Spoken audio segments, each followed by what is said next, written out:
Shalom Aleichem, beautiful friends. It's great to see you all. Thank you for being here. I'm so sorry for the delay. We were just talking about how in this era of America, in this COVID era, we have so many flight delays. And so that was our late start today, but I'm sorry if that threw off your schedule at all.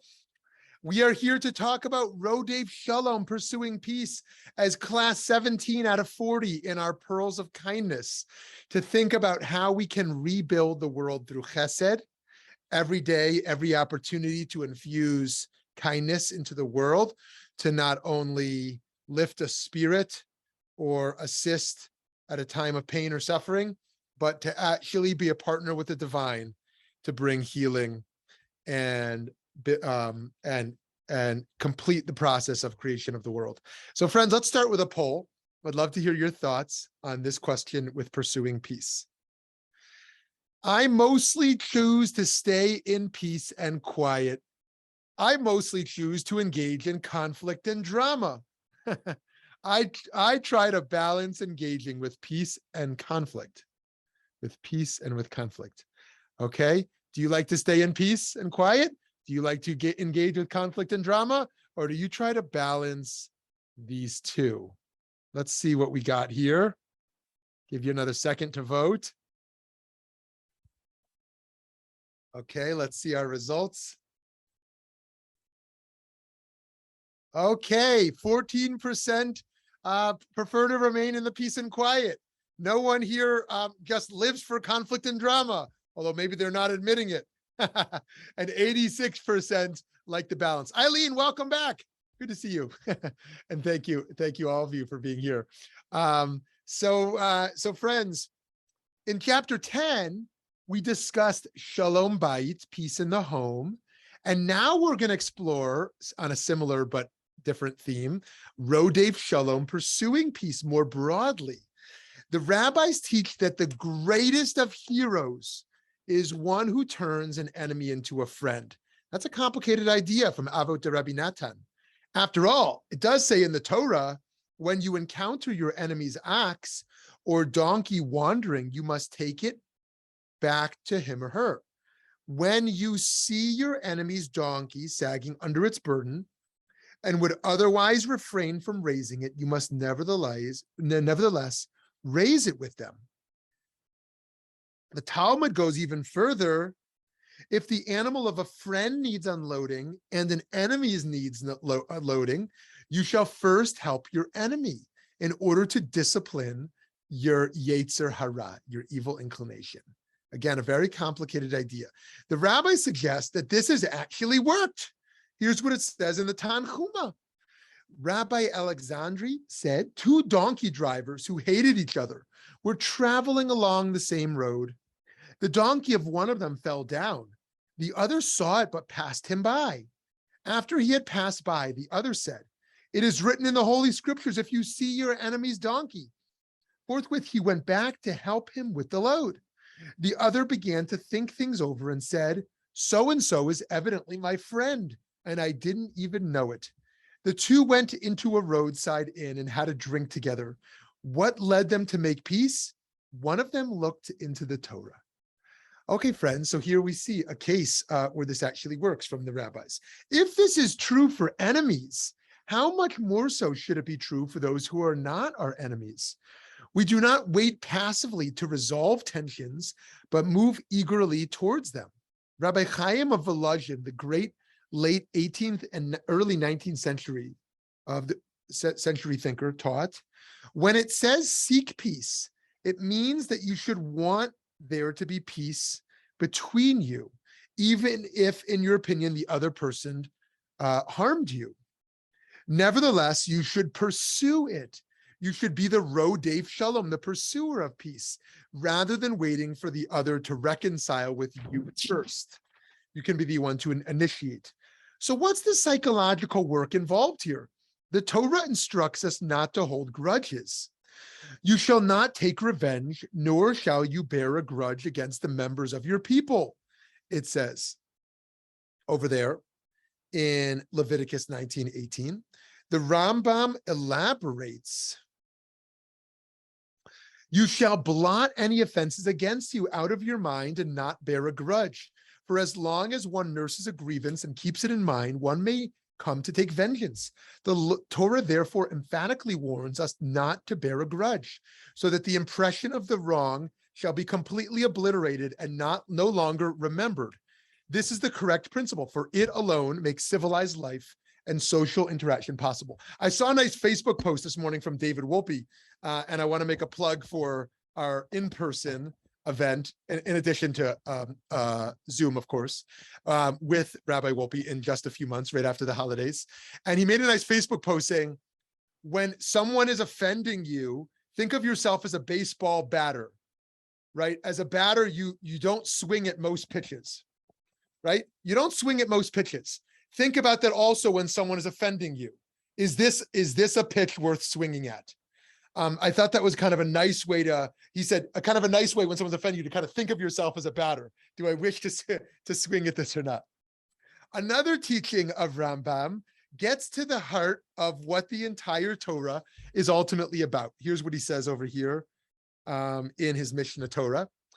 If such a poor person has to choose between oil for both a house lamp on Shabbat and a Hanukkah lamp, or oil for a house lamp on Shabbat and wine for the Kiddush, the house lamp should have priority for the sake of peace in the household, right? That's why we light Shabbat candles, Shalom Beit. We talked about that in class 10. Seeing that even a divine name may be erased to make peace between husband and wife. Great indeed is peace, for as much as the purpose for which the whole of the Torah was given is to bring peace upon the world.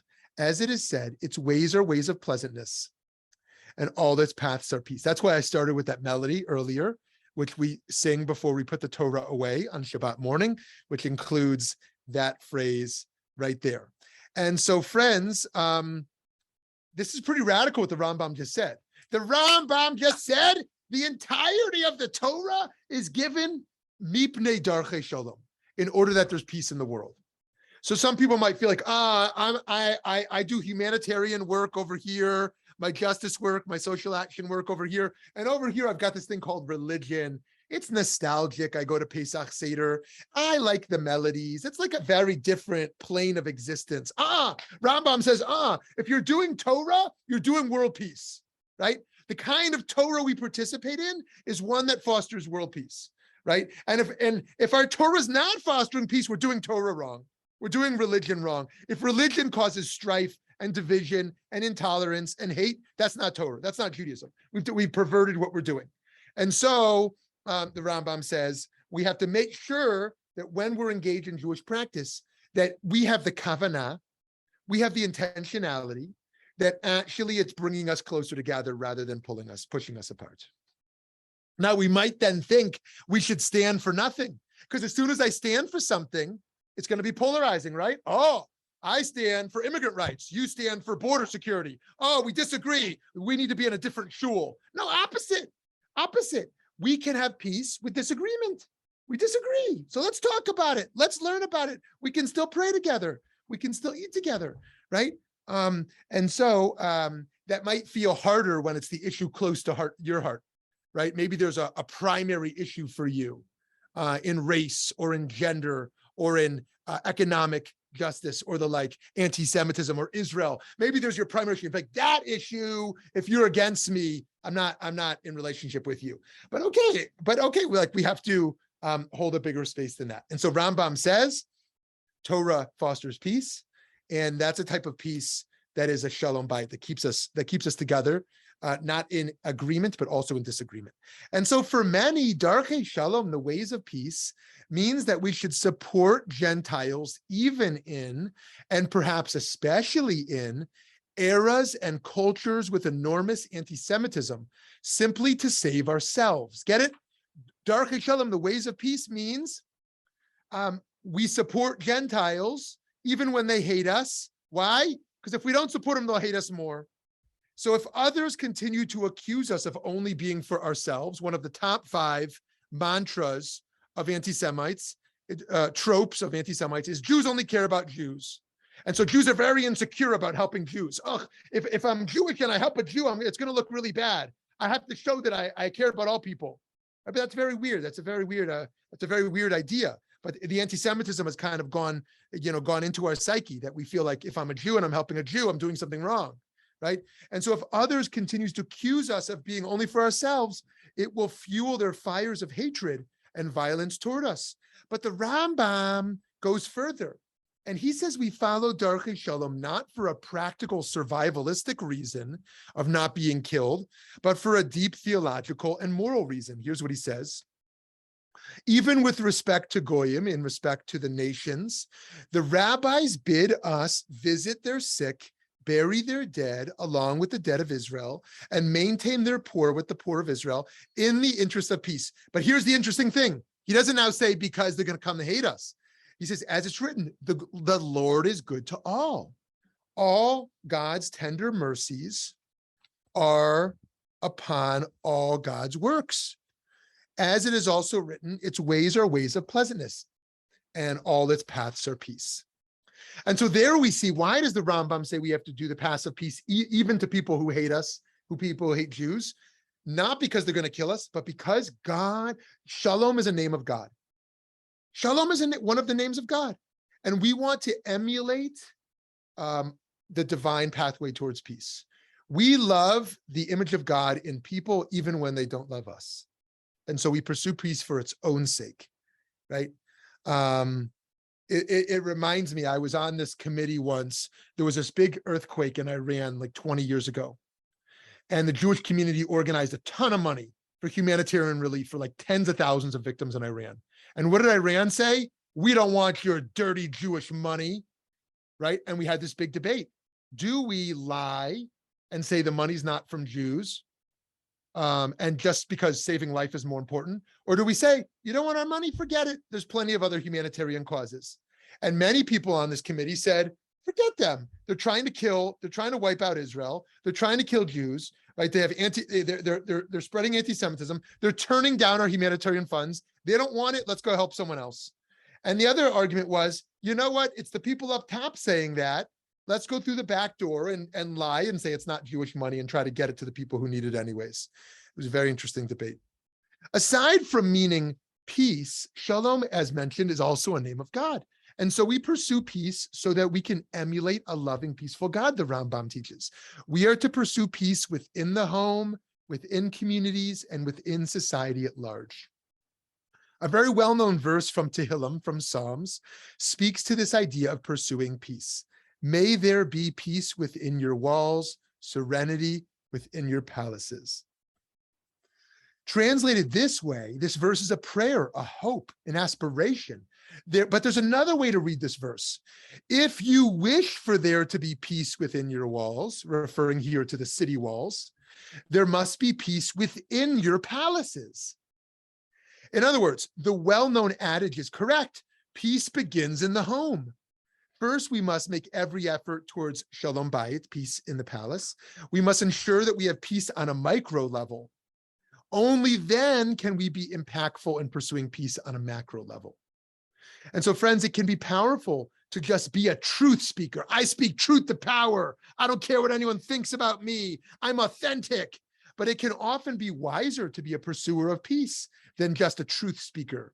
Sometimes we must learn to hold our truths a little looser for the welfare of others. This is virtually a lost virtue today in many ways, as so many are not willing to budge on anything at all that they feel is right? Truth over peace. When it comes to war, Judaism at its core should neither be read as hawkish nor as totally pacifist. It'd be hard to read the Torah either way. There is a right and duty of self-defense, but also a duty of restraint. We yearn for messianic times of no violence, about which Isaiah famously foretells, the wolf shall dwell with the lamb. I wonder how they actually got that image. Obviously Photoshop, but or maybe these two are just the anomaly. Maybe peace has come already. And of which Micha similarly teaches, nation shall not lift up sword against nation. They shall never again know war. It says that, of course, on the Isaiah wall over there across from the United Nations. We do a lot of protests over there next to the United Nations. But until then, we will need to figure out how to survive in a world of violence. And so in reality, the Torah even instructs us to engage in offensive wars, not only defensive wars, but as seen below, peace is built into the offensive charge. Here's what it says over here in Deuteronomy. These are some of the troubling texts of our tradition for some. When you approach a town to attack it, i.e. offensively, you shall offer it terms of peace. If it responds peaceably and lets you in, all the people present there shall serve you as forced labor. If it does not surrender to you, but engages in battle with you, you shall lay siege to it. And when the Lord your God delivers it into your hand, you shall put all its males to the sword. You may, however, take as your booty the women, the children, the livestock, and everything in the town, all its spoils, and enjoy the use of the spoil of your enemy, which the Lord your God gives you. The rabbis emphasize here how serious this call for peace in Deuteronomy just quoted must be. Here's what it says in the Midrash. God commanded Moshe to make war on Sichon, but he did not do so. God said to him, have I commanded you to make war on Sichon? But instead you begin with peace? By your life, I will confirm your decision. Every war upon which Israel enters, they shall begin with an attempt to bring peace. As it is said, when you come near to a city to fight against it, then proclaim peace unto it. In another famous and perhaps disturbing biblical text, we see just how seemingly violent God's demand can be. Here's what it says over here in Shmuel, the book of which I'm named after, the book of Samuel. Samuel says to Saul, the first king, thus said the Lord of hosts, I am exacting the penalty for what Amalek did to Israel, for the assault he made upon them on the road, on their way up from Egypt. Now go attack Amalek and prescribe all that belongs to him. Spare no one, but kill alike men and women, infants and sucklings, oxen and sheep, camels and asses. Saul destroyed Amalek.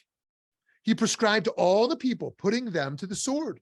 But Saul and the troops spared Agag and the best of the sheep, the oxen. The word of the Lord then came to Shmuel. I regret that I made Saul king, for he has turned away from me and has not carried out my commands. As Shmuel turned to leave, Saul seized the corner of his robe and it tore, one of like the most kind of picturesque moments in the whole book of Samuel. And Samuel says to him, the Lord has this day torn the kingship over Israel away from you and has given it to another who is worthier than you. So friends, this is a really troubling text. The first king of Israel is stripped of his kingship because he shows mercy to the enemy, because he's not willing to wipe them out completely as commanded. And thus he is deemed unworthy to be the king. Who is his successor? Of course, his son-in-law, King David. The second king of Israel is King David. And he will be unworthy for building the temple for the opposite reason. There's too much blood on his hands. There's too much blood on his hands, so he's not allowed to build a temple. So who builds the temple? The third king of Israel, who is David's son. Not the one you think would be, but one of his youngest sons, Solomon, King Solomon. And so King Saul is stripped for not being violent enough, so to speak. We're gonna have to unpack that. King David for being too bloody, and King Solomon for being wise and a person perhaps more committed to peace and justice, a balance in a sense. So the rabbis were not the only ones to struggle with this text. The rabbis who reinvent Judaism, the rabbis also struggled with this text. They say over here in the Babylonian Talmud, and he, Saul, fought Amalek in the valley. Rabbi Mani said, because of what happens in the valley, when the Holy One be blessed, said to Saul, now go and strike down Amalek. Saul said, if on account of one person, the Torah said, Perform the ceremony of the cow whose neck is to be broken. How much more ought consideration to be given to all these persons? And if human beings sinned, what have the cows done? Right? He's right. Saul in the rabbinic imagination doesn't want to kill these people, certainly doesn't want to kill the animals. And if the adults have sinned, what did the children do? Right? I'm going to kill innocent adults. I'm going to kill innocent children. I'm going to kill innocent animals. A divine voice came forth and said, be not righteous over much. Don't be so just. It comes and says, even built into the laws of Shabbat, we learn how instruments of war and violence are to be viewed. This is a great debate. So as many of you know, there is a traditional prohibition against carrying in public. So traditional Jews only carry in public when there's an eruv, right? I was just at Ethan's beautiful complex where he's sitting now, and the builder of that complex showed me, or maybe Ethan showed me, I don't remember, one of the two of you showed me an eruv right across the street. There's a rope right across the street where, from Sloan Lake, where you can see this kind of rabbinic legal construction of turning a public space into a private space. So here's what it says over here. Kind of, this is where the rabbis are debating ritual, but really they're debating ethics. Here's what it says. A person should not go out on Shabbat, not with a sword or a bow or a shield or a mace or a spear. And if they did, they are liable for a sin offering, right? Because they carried in public. Rabbi Eliezer says they are just an adornment for him, like jewelry, right? You're allowed to wear jewelry. If you're wearing earrings, you're not carrying them, you're wearing them, right? And so you can wear jewelry without an eruv traditionally, but the sages say the instruments of war, are a disgrace. For the verses say in Isaiah, as we already quoted, they shall beat their swords into plowshares and their spears into pruning hooks. Weapons are bad. Nation shall not take up sword against nation, nor shall they train for war anymore, right? So what are they talking about? On the surface level, they're talking about the laws of carrying on Shabbat. But really what they're talking about is, what is a weapon? Is a weapon a beautiful thing, like an earring, right? That when I wear my sword in public, I'm showing something that looks nice, right? When I have a bow, I'm showing something that demonstrates the pride of our people. Or am I carrying something disgusting, albeit sometimes necessary, but fundamentally something sad, and an instrument of death? Ultimately, that's what they're debating. If it's an adornment, you can carry it. If it's not, you can't carry it. And so the rabbis there are trying to identify what this weapon fundamentally is. While we all may dream of a pacifist utopia, after the Holocaust, we can never again be so naive. Rabbi Dr. Yitz Greenberg writes, the Holocaust made manifest a fundamental shift in the balance of power between victims and aggressors. Thanks to the extraordinary concentrations of power made possible by modern cultural technology and science, forces of evil have unlimited power available to carry out their designs. Death now has the capacity to stamp out life. The lesson of the Holocaust was that in the face of overwhelming concentration of power, acts of self-sacrifice and spiritual demonstrations had little or no effect on the murderers. Classic moral traditions, martyrdom in Judaism, satyagraha in Hinduism, the cross and turning the other cheek in Christianity, were shattered in the Holocaust. Nor did the norms developed by modern society, humanitarianism, liberalism, universal rights, rule of law, protect the Jews. Nor did established sources of aid to victims, religion, or taboos on killing prove any more capable of blunting the force of the Nazis' murderous fury. Only the transfer of power to potential victims, power enough to defend themselves, can correct the new imbalance of power. The state of Israel was designed to place power in the hands of Jews to shape their own destiny and to affect or even control the lives of others. Creating the state meant that Jews took on major responsibility for saving their own lives. With this decision, use of prayer alone or Torah study alone, heretofore the pillars of authentic Jewish response, henceforth became an evasion of covenantal responsibility. If one seeks out one moment that symbolizes the transition, it might well be the Haganah drafting able-bodied males in Mea Sharim, a Haredi ultra-Orthodox neighborhood, to build defenses for the old city in the Battle of Jerusalem in 1948. And so here, Yitz argues that in a post-Holocaust era, it is a sin to be powerless, right? Power is not a bad word. Power has to be used responsibly. And it is a sin in a world that where we now understand that the modern notion of inevitable progress is shattered, that we can be powerless, that actually we need to make sure that the less privileged have access to power.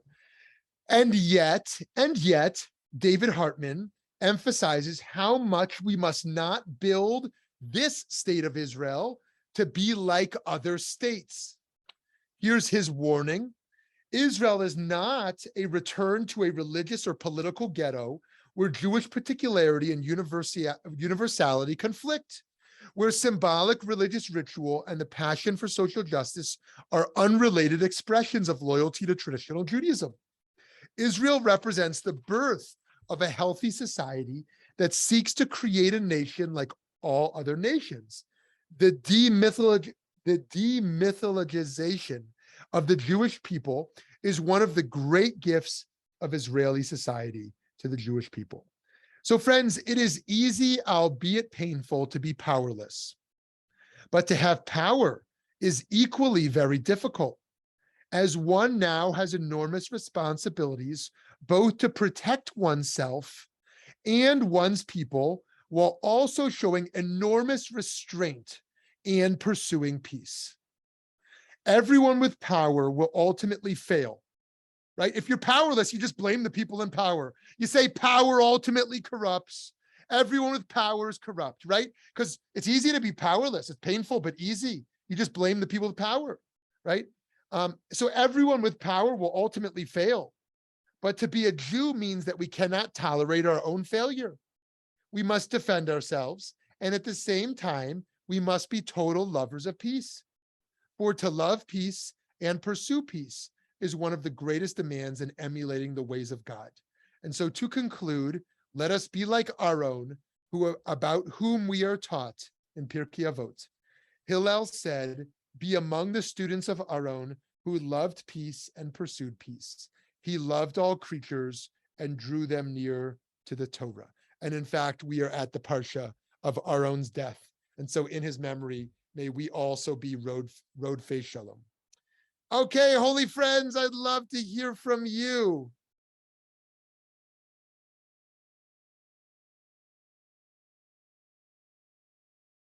I would love to hear from you. Me first, then. Hi, Aglaia. Hi, Aglaia. Okay. I just wanted to throw this out there, just a question about like how much wiggle room do we have for also the word kill to mean, many different things, just like, I mean, I don't know if I'm going to phrase this the right way though, but there are more ways to have wars than just, a bunch of people like killing each other. There are other ways to wage war. That's all. Mm-hmm. So I understood your first point of like, what does kill mean? I'm not sure I understood your final point where you said there's other ways to wage war other than. That's what I'm kind of curious about. The reason why is because I'm curious about other ways to wage war. Go on the offensive. Oh, okay. Okay. So I think this is, okay. I think we're on the same page. So yes. So we know that one of the 10 commandments is lo tirtzach, do not kill. And we know there are exceptions to that. Let me give a controversial example. Okay. So today we use the word Rodeif, which means pursuer. We are commanded, according to many views, we are commanded to kill a Rodeif. A Rodeif is a violent pursuer. Who is called a Rodeif? A fetus who places a mother's life at risk. That fetus is not called a life, it's called a Rodeif. It's called a violent pursuer of the mother. And you have to go and kill that Rodeif. Now, kill it is the wrong word because kill means it's a life, right? But you have to disembody, let's say. I mean, it's actually kind of a violent image, but to avoid a trigger alert, I'll kind of avoid the kind of language that's used over there. And so there's three views. If someone enters your home who you deem to be violent, either you must strike them to defend yourself, or you should not, but if you do, you're not liable, or you can. Not that you must, but you can. And so those are the three views around this self-defense around Rodeif. And so lo tirtzach, do not kill, in the 10 commandments in the Aseret HaDibrot, of course, is qualified through many other imperatives. When can we kill? When must we kill? As it relates to war. Now, in the halachic literature on war, there's milchemet reshut, a war that you don't have to wage, but you may. There's milchemet mitzvah, which is kind of perhaps the most troubling category. It's kind of a holy war, so to speak. It's a commanded war.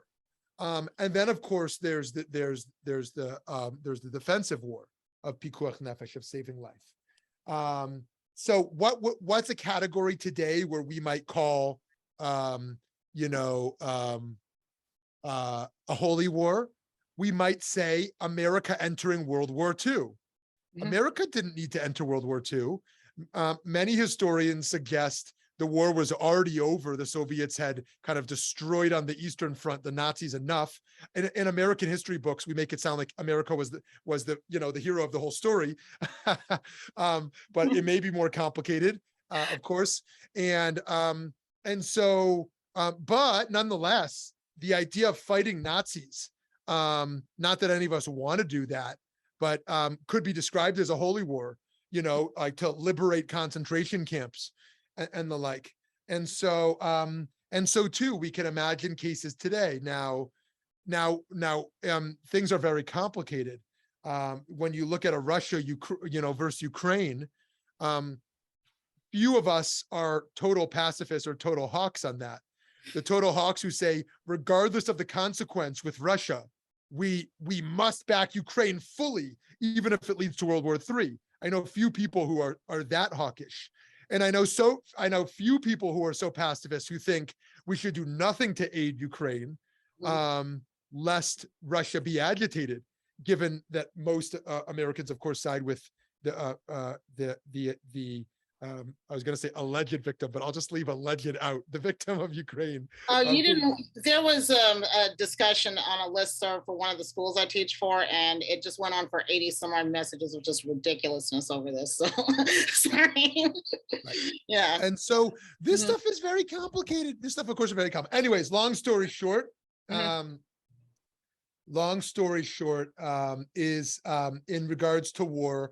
Now, just last point on this, we know that warfare is rarely going to include what we used to halachically call a kind of hand-on-hand combat, yes. Right? Sticking a sword into a person on a battlefield. Now we have cyber warfare. Now we have pandemic warfare, where people can poison waters. People can spread pandemics intentionally, perhaps, by which I'm not, by the way, saying that it's all a Chinese conspiracy, as to why we have the pandemic. That's not the argument I'm making here. We have warfare by drone. We have warfare by plane, And so what we used to call killing is actually not the type of killing we have in warfare today. Okay, lots more to say. Eileen, over to you. Thank you. I'm on an iPhone and I'm not sure how to work all this stuff. That's okay. We're with you. All right. I wanted to comment about the idea of power. And yes, absolute power corrupts absolutely. And I think all we have to do is look at our current political situation and see where people have decided that they want to go into politics not for service, but for the ability to gain power, and by gaining power, gaining all of the concomitant factors that go with it. Yes, great. Thank you for that. And that reminder that we could take a cheshbon every day. There was a self-accounting every day. There was a great article in the New York Times on Shabbat. And it was about what we're doing to students on college in America today. And what we're doing is throwing opportunities at them, without actually, anyone read this? It's a great article, without actually helping them to pursue the questions of the purpose of their life, right? Here's a great opportunity of a job, a great opportunity of an internship, a great opportunity to study abroad. And they're just pursuing ambition, pursuing opportunities, as opposed to pausing, like, wait a minute, what am I pursuing and why? Right? What is the good life, right? I'm not just chasing ambition or power or wealth, right? What is the good life I'm actually pursuing? And one of the things we can do when we're about to pursue a new endeavor is say, why am I pursuing this? It's okay to pursue it for wealth. It's okay to pursue it for reputation. It's okay to pursue it for pleasure, right? But we should be very aware of what we're pursuing and why. And many people don't have that self-awareness to even engage in a process. Why am I living the way I'm living? Why am I choosing what I'm choosing to do each day? And so this issue of those who are power hungry, and those who are literally climbing hierarchies, climbing ladders, simply because of this psychological need for power. Now, let me offer one other idea before we go to Sarah here, which is that in modernity, we believed there was a binary called the powerful and the powerless, called the rich and the poor, called what do you call them in France again? Or what do you call them in Marx? The bourgeois and the bourgeoisie and the proletariat. Yeah, thank you. The bourgeoisie and the proletariat. Anyways, there's a few different languages I'm thinking about here. But in any case, we get the point. You have a French Revolution. There's two sides, and the two sides are pretty clear, right? And so then comes postmodernity, and someone named Michel Foucault emerges. And Foucault says, "Whoa, you're deceiving people here. You think power is one dimensional, is unidirectional. Actually, there's multiple forms of power, and power is multi-directional. And anyone who is claiming to be powerless is deceiving you, and anyone who's claiming to be all powerful is also deceiving you, because." People are a lot less powerful than they may claim to be, and a lot less powerless than they may claim to be. And so we have to understand there's multiple forms of power that are involved in any moment. So anyways, let me just acknowledge that point there as well. Yeah, hi, Sarah. Hi. So there's so many things to address at this point. It sounds basically like not only is power multidimensional, but perhaps what our role is to pursue power with others and to find that extraordinary balance so that we're neither on offense or defense, that we are in peace, mostly with self, so that we can be in that space with others. But I was really fascinated by the notion of Rodeif and how one defines that and what subjectivity falls into that definition of that violent pursuer, because so many of us see that all around us and live in fear and hence a sense of aggression because we're afraid. So I'm more curious to expand that notion and how we use it and how we redefine it so that we can be in power with that pursuer. Wow. So thank you for that, Sarah. So there were a number of things there. Just so I understand your second your second point there. If you'll flesh that out just a little bit more around this issue of how we relate to the Rodeif. Well, when we say that someone is a Rodeif, is a violent pursuer, yeah, what I define as a violent pursuer may indeed be that aggressor whose aggression I shouldn't even swing at. Going back to your notion of the bladder. Right. And I loved that idea of, knowing when to swing and when not to swing. Yeah. So seeing that Rodeif as a bad pitch, as opposed to great. one that needs to be hit right out of the park. Yeah, great. Yeah, that is that has got to be one of the deepest forms of emotional intelligence. And unfortunately, I'm concerned that those who are oftentimes in charge of weapons are not necessarily holding that emotional intelligence around. Just if you look at issues of like police brutality as an example, like when is this person who actually may be, let's bracket the obvious case of someone who's not acting at all violently, it's only a racial profiling but somebody actually is acting aggressively, right? When do I match their aggression or exceed their aggression?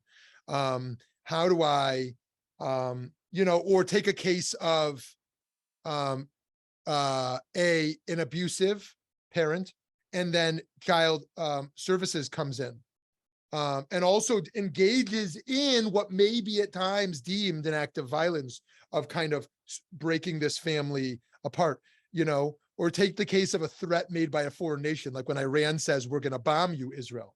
Like, when do you take that threat seriously? And when do you say, this is all talk? When is a bully all talk? Their bark is, louder than the, strong. What's the phrase? Stronger than the bite, or louder than the bite, whatever it is. You get the point. And when do we actually take threats really seriously? So that is a great point. And I'm curious how other people would engage with Sarah's great point around which pitches do we swing at as it appears from a Rodeif today. And alongside that, like, when are we violently responding to the violent Rodeif, and when are we the Rodeif Shalom? When are we the pursuer of peace? Now, some might say you can only be that Rodeif Shalom, that pursuer of peace, before the pitch is thrown, right? Once the pitch is thrown, you can just react to that ball coming at you, right? So that's kind of something to think about. Now, just to go to your first point, then I want to open it up on your second. Here's a space where we can think about the multi-dimensional nature of power. Sometimes in a relationship, just take a marital relationship for the moment, there may be one partner who we deem to be more aggressive. Aggressive might feel like too intense of a word, but a more assertive, more confrontational. However, it may also be that the other party is passive aggressive, right? There may be someone who articulates a form of aggression and another who kind of uses aggression differently. There's different ways to kind of demonstrate power in conflicts, and we can become aware of that, in various ways. Okay, Lauren, let's go to Lauren here. Hi. just the term of, when do you take it seriously? As Jews, we got to take it seriously. When someone says, I want to kill Jews, believe them. We've seen it too often in our history. So, make peace when you can. But if someone's truly, truly after you, wants to kill you, you got to take it seriously. You got to defend yourself. Great. That's it. Thanks, Lauren. Thanks, Lauren. Yep. Okay, can I just jump in here? Okay. Yes, please. All Yes. right, I'm gonna say that I have to agree with Lauren because considering where I live, I don't, there are a lot of things about my own neighborhood that make me feel unsafe. That said, if I wanted to bring in moral relativism also, a lot of the time though, the Rodeif thinks you're the Rodeif. So that has to be taken into consideration. Now, when we found out Putin invaded Ukraine, I had to give up my lecture and turn my class into a group therapy session. Okay, that happens to a lot of us sometimes. And these young men were just scared that they were going to get drafted. I mean, they were just like, their minds went one to the next to the next. And I just said, wait a minute, kids, hold on. First of all, the likelihood that you're going to get drafted is like a slim to none, first of all. And second, they said, okay, you are going from one thing to the next, to the next, to the next. Right now, this is the information we have. Stick with what we have for right now. That's what you can deal with for right now. Yeah. Awesome. Thank you for that. Thank you for that. And, in thinking a little bit, building off one of those points of how the Rodeif thinks the other is the Rodeif, to some degree also, we know psychologically that some people who have only known conflict or known aggression actually are seeking to find their stability within that space. And so the perpetuation of such violence feels like that safe place. They're under attack. There's that threat there. And so we know that part of this work of pursuing external peace has to start internally for us to learn how to feel safe within ourselves, safe with a sense of inner peace, where we're not looking to wreak havoc, perpetuate the kind of turmoil externally that we feel internally. Yes, hi, Toby. Good morning.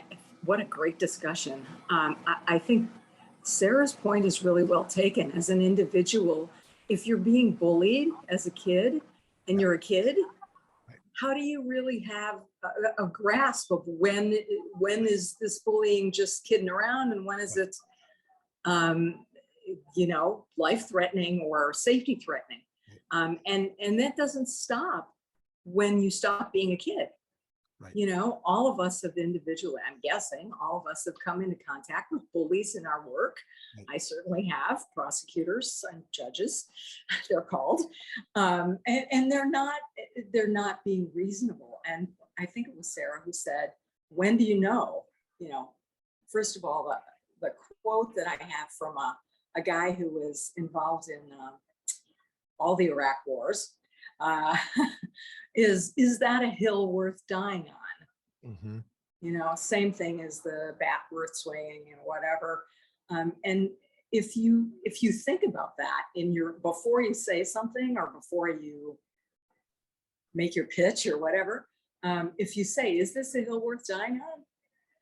That's a way to sort of separate the match from the flame, as the Musar folks would say. Right. Yeah. And do you have a reasonable belief that your life is being threatened? And I mean that's the legal standard, but it's also the moral standard. I think is this a reasonable? Beautiful. To extend that powerful conversation that Toby's bringing up to the book of Jonah for a moment, as most of us know, Jonah is asked to go tell the people of Nineveh to repent. Right? This is what we read this on Yom Kippur. And he runs the other way. And there's lots of different ways to interpret his fleeing. But one of the interpretations of his fleeing from the commentators is that actually the city of Nineveh, the Assyrian Empire, is anti-Semites. They were killing Jews. They want to kill Jews. For him to save them, would be to save the people who's then going to kill the Jews. Why would he go save them? Right? And so the conversation emerges there around, are we so naive that when they claim repentance, to believe it, right? And as Jews, are we the people of second chances? Give them a second chance? Or are we people who are not naive and understand human nature to mean that people who say they want to kill you, even if they for a moment say they're not, are gonna do it? And so that's a difficult view into human nature. And I'm sure we all have our own leanings from our own backgrounds and upbringings. Perhaps if you're the child of survivors, for example, you might have a very different leaning. But that is something for us to be introspective around do we think people who have done evil can be trusted when they claim they're no longer going to do that? And as Toby knows from her criminal justice work, like, at what point, after how many decades in prison, like, what does somebody actually have to demonstrate, to be like, this is not a threat to society? This person has clearly demonstrated after being incarcerated for 5 years or 25 years that they're not a threat. Yes, they did this horrific thing 30 years ago. At least they were found guilty to have done that. But they're not a threat, And so when a country is stripped of their right to have weapons because of something they've done, when are they allowed to have, be weaponized again? When is an ex-felon allowed to be a gun owner again? So these are difficult questions. Okay, let's hear from someone we haven't heard from yet, Ethan or Eric or Gary or Alex or Francine or Eddie, and then we can circle back to folks who have spoken. Rabbi, I would be happy to share. I mentioned in the chat, one of the things that I think about is, we brought up the topics of anti-Semitism and other inherent atrocities that sometimes hit us in the face, and we have to act. We know that we are called to be a light, which will eradicate that hatred. The hard thing is that we are also taught at the same time, just as we talked about, to bring peace unto all of God's creations. And so what I've tried to think about in my life is, how can we be intolerant of intolerant ideals or actions, but at the same time always being tolerant of the creations of God's image, aka us humans here on earth. And doing that at the same time is not always easy. How can we look someone in the eye and say, I don't stand for what you believe in because it's hateful, but at the same time, I'm going to love you as best as I can as a creation of God. So that's one of the things that I was thinking about through this conversation here. Very powerful, Ethan. Thank you for sharing that. Yeah, thank you for sharing that. And I think here we see the challenge of living to this Jewish virtue of being strong, standing up against evil, combating hate and injustice, and being road-faced Shalom, people who are still able to, amidst all of that work against hate and evil, to still be pursuers of peace. And part of that, as you said, is seeing the good even within those who we're combating. In an age of polarization, it's very easy to be like, these are the good guys, these are the bad guys. But the world is more complicated than that. And one of the most troubling things in the Shoah, amidst a billion other troubling things, is that these people who were like gassing people and putting them in crematoria were then like kissing their children, goodnight, like sitting down for dinner and reading sweet stories to their kids. Like, people who are capable of the most atrocious things are also capable of like sweet, beautiful things. And that's one of the realities of today as well. And that should give us also pause. Where are we potentially complicit in some really, dangerous stuff, even while we're part of beautiful things in our lives? Can I just jump in and say one thing, though? I completely 100% agree with you about thinking about what we're complicit in. Yeah. So. Thank you. Yeah, good. So thank you. And so, and sometimes we think we're not complicit in violence because we're not doing physical violence, but actually there's systems of violence that we in some ways are supporting. That's complicated. And also, in the name of peace, People advocate all kinds of things. Think about the Israeli-Palestinian conflict. We know Jews who in the name of peace say we should be as aggressive and forceful as possible because that is the only pathway towards peace, to be strong. We know those who say only by giving land will we have peace. Those who say only by giving humanitarian aid, only through diplomacy, right? Only through multinational, engagement, right? And all in the name of peace, people advocate very different things.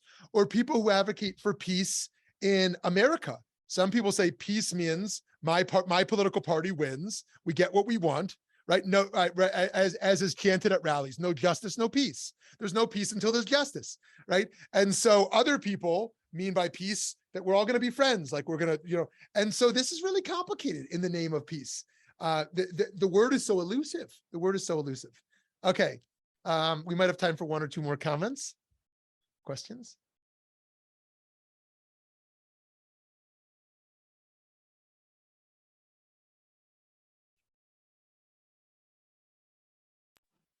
Just a comment. I'm in Ottawa at the moment, and in Parliament Hill, it's the Peace Tower. So I just thought that's a really nice thing to share. Great. Awesome. So friends, we naturally gravitated towards the most intense conversations around pursuing peace, but bracketing the things that we don't have to or probably won't engage in directly so much, such as global conflicts, even though we like to discuss them and read about them, such as some of the worst atrocities of modernity. We in our own local spaces, in our synagogues, in our local Jewish communities, in our families, we have conflicts. In our social groups, we have conflicts, and we can have to choose whether to be on the side of kind of adding fuel to the flame because we think that conflict is kind of either exciting or interesting or worth fighting out, or whether we actually want to be productive agents of helping to bring peace to tense situations, to homes and to friendships. And of course, peace is not the only value, it's balanced with many others. But this is one of the most commonly repeated words in our tradition, this word of shalom. It's one that we pray for, we sing about, and we don't just think God brings peace, but that we have to be pursuers of peace ourselves. So thank you for joining. I look forward to next week talking about random acts of kindness before we get to what we often think of as the opposite of Rodeif Shalom, which is Rodeif Emet, pursuers of truth. Have a great day. See you soon.